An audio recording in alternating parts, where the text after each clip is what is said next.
بسم اللہ الرحمن الرحیم۔ السلام علیکم ورحمۃ اللہ۔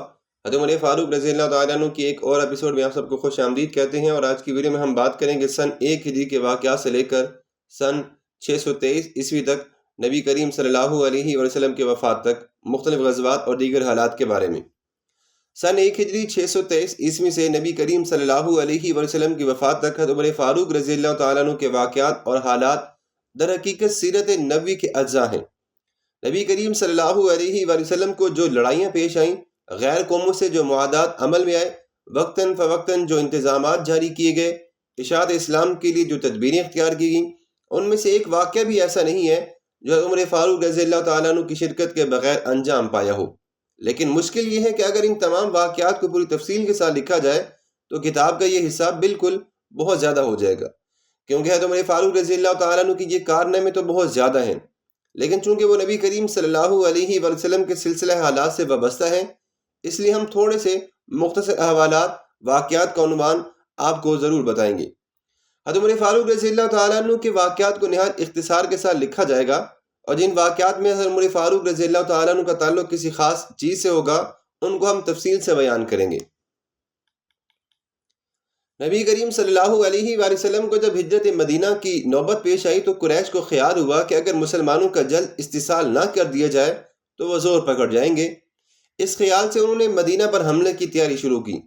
تاہم ہجرت کے دوسرے سال تک کوئی قابل ذکر مارکا نہیں ہوا، صرف اس قدر ہوا تو 2-3 دفعہ قریش چھوٹے چھوٹے گروہ کے ساتھ مدینہ کی طرف بڑھے، لیکن نبی کریم صلی اللہ علیہ وسلم نے خبر پا کر ان کو روکنے کے لیے تھوڑی تھوڑی سی فوجیں بھیجی اور وہ وہیں رک گئے۔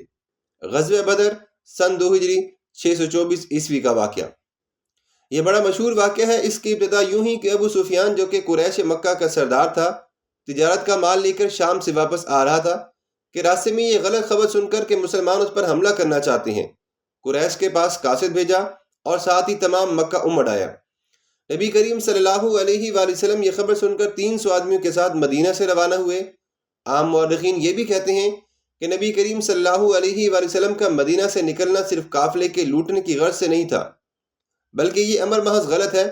قرآن مجید میں بھی اللہ تبارک و تعالیٰ نے اس بارے میں کوئی واقعہ یا کوئی شہادت نہیں بتائی، جیسا کہ قرآن مجید میں اللہ نے یوں فرمایا ہے، جیسا کہ تجھ کو تیرے پروردگار نے تیرے گھر مدینہ سے سچائی پر نکالا، اور بے شک مسلمانوں کا ایک گروہ ناخوش تھا، وہ تجھ سے سچی بات پر جھگڑتے تھے، بعد اس کے بعد سچی ظاہر ہو گئی، گو وہ موت کی طرف ہانکے جاتے ہیں اور اس کو دیکھ رہے ہیں، جبکہ خدا 2 گروہ میں سے ایک کا تم سے وعدہ کرتا تھا اور تم چاہتے تھے کہ جس گروہ کو کچھ زور نہیں ہے وہ تمہارے ہاتھ ہے۔ جب نبی کریم صلی اللہ علیہ وسلم نے مدینہ سے نکلنا چاہا تو مسلمانوں کا ایک گروہ ہچکچاتا تھا اور سمجھتا تھا کہ وہ موت کے منہ میں جا رہا ہے۔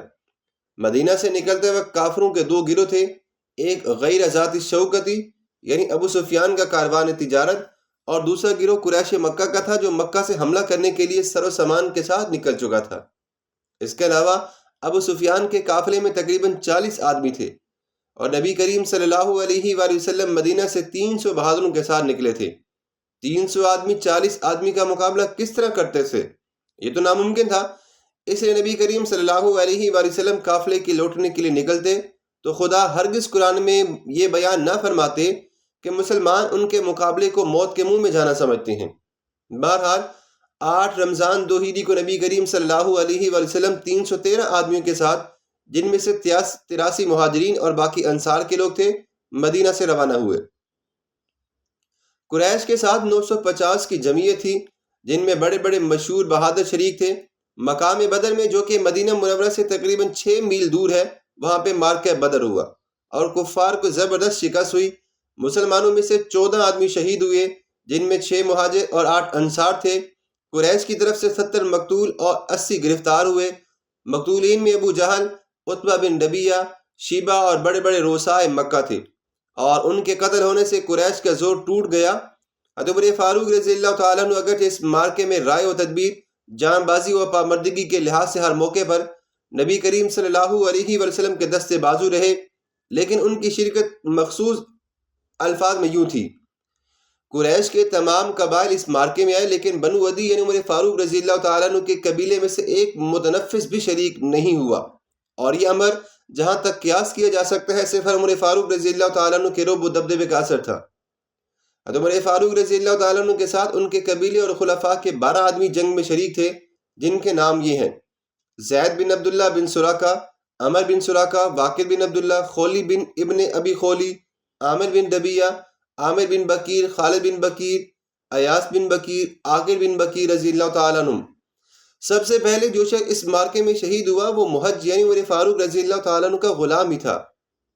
عاصی بن حشام بن مغیرہ جو کہ قریش کا ایک معزز سردار اور حضرت عمر فاروق رضی اللہ تعالیٰ عنہ کا ماموں تھا، حضرت عمر فاروق رضی اللہ تعالیٰ عنہ کے ہاتھوں سے ہی مارا گیا۔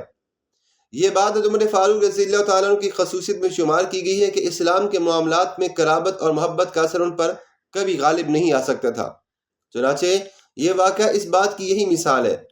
اس مارکے میں مخالف کی فوج میں سے جو لوگ زندہ گرفتار ہوئے ان کی تعداد کم و بیش 70 تھی، اور ان میں اکثر قریش کے بڑے بڑے سردار بھی تھے، مثلا حضرت عباس رضی اللہ تعالیٰ عنہ، عقیل، حضرت علی رضی اللہ تعالیٰ عنہ کے بھائی، ابو الاس بن الربیع، ولید بن الولید۔ ان سرداروں کا ذلت کے ساتھ گرفتار ہونا ایک عبرت خیز سما بھی تھا جس نے مسلمانوں کے دل پر بھی اثر کیا، یہاں تک کہ اللہ کے نبی صلی اللہ علیہ وسلم کی زوجہ مبارکہ حضرت سودا رضی اللہ تعالیٰ عنہ کی نظر جب ان پر پڑی تو بے اختیار یہ بول اٹھی: تم مطیع ہو کر آئے ہو، شریفوں کی طرح لڑ کر مر نہیں گئے۔ قیدیوں کے معاملے میں حضرت عمر فاروق رضی اللہ تعالیٰ عنہ کی رائے کے بارے میں کیا کیا گیا؟ اس بنا پر یہ بحث پیدا ہوئی کہ ان لوگوں کے ساتھ کیا سلوک کیا جائے۔ نبی کریم صلی اللہ علیہ وآلہ وسلم نے تمام صحابہ سے رائے لی اور لوگوں نے مختلف رائے دی۔ حضرت ابوبکر صدیق رضی اللہ تعالیٰ عنہ نے کہا کہ یہ اپنے ہی بھائی ہیں، اس لیے فدیہ لے کر چھوڑ دیا جائے۔ حضرت عمر فاروق رضی اللہ تعالیٰ عنہ نے اختلاف کیا اور کہا کہ اسلام کے معاملے میں رشتہ اور قرابت داری کو دخل نہیں دینا چاہیے، ان سب کو قتل کر دینا چاہیے، اور اس طرح کہ ہم میں سے ہر شخص اپنے عزیز کو آپ قتل کر دے۔ علی عقیل کی گردن مانے، حمزہ عباس کا سر اڑائیں، اور فلاں شخص جو میرا عزیز ہے اس کا کام میں تمام کروں۔ نبی کریم صلی اللہ علیہ وسلم نے شان رحمت کے اقتضاء سے حضرت ابوبکر صدیق رضی اللہ تعالیٰ عنہ کی رائے پسند کی اور فدیہ لے کر چھوڑ دیا۔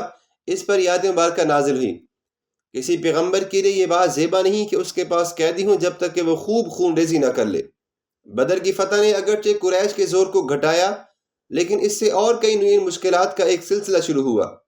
مدینہ منورہ اور اس کے اطراف پر ایک مدت سے یہودیوں نے قبضہ کر رکھا تھا۔ نبی کریم صلی اللہ علیہ وآلہ وسلم جب مدینہ تشریف لائے تو ملک کی انتظامات کے سلسلے میں سب سے پہلے یہ کام کیا کہ یہودیوں سے معاہدہ کیا کہ مسلمانوں کے برخلاف دشمن کو مدد نہ دیں گے، اور کوئی دشمن مدینہ پر چڑھ کر آئے تو مسلمانوں کی مدد کریں گے۔ لیکن جب نبی کریم صلی اللہ علیہ وسلم بدر سے فتح یاب ہو کر آئے تو ان کو ڈر پیدا ہوا کہ مسلمان زور پکڑ کر ان کے برابر کے حریف نہ بن جائیں۔